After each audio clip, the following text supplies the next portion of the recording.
कुरान और हदीस दे विचों जो जादू दे बरहक होने दे दलाइल ने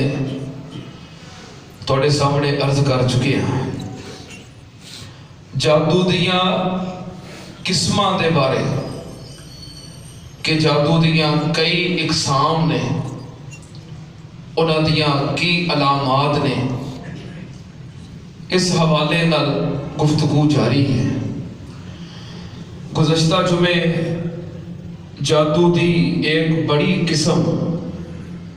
सेहरे तफरीक दे बारे मैं तुहाडे सामने उदियां अलामात, निशानियां और तरीका इलाज दे बारे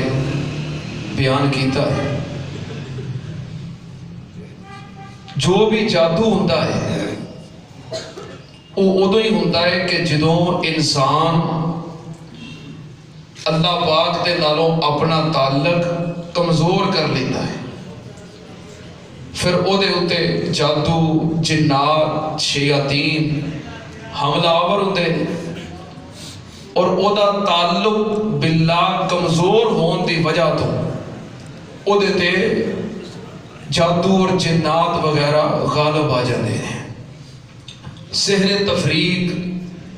जुदाई वाला जादू जो कि कसरत दे नाल कीता जाता है, जो अल्लाह की तरफों फरिश्ते आए सन अजमैश बन के, उन्हां दे कोलों जिहड़े लोग जादू सीखते सन, उहदा भी एक बड़ा मकसद यही होता सी कि जुदाई पाना मियाँ बीवी के दरमियान या भरावां के दरमियान, भैन भाइयों के दरमियान, दोस्तों के दरमियान, जमातां के दरमियान, तंजीमां के दरमियान जुदाइयां पाना। सेहरे तफरीक ये हुंदा किंज जो कोई जादूगर नूं कहता है कि इन्हां दी मुहब्बत बड़ी मिसाली है तो इन्हां में जुदाई पाउणी है, इन्हां दा आपस के अंदर इख्तलाफ करवाना है, लड़ाई करवानी है, तो जादूगर पानी दम करके देता है, कहता कि उहदे रस्ते के अंदर इनू बहा दिओ। वो जो पानी के उत्तों गुजरेगा ना, तो अगर वो सुबह शाम के अज़कार नहीं पढ़ता, फिर उहदे उत्ते अल्लाह की हिफाजत का पैरा कोई नहीं, उहदे ते जादू असर कर जाता है। लेकिन अगर बंदा सुबह शाम के अज़कार पढ़ने वाला होवे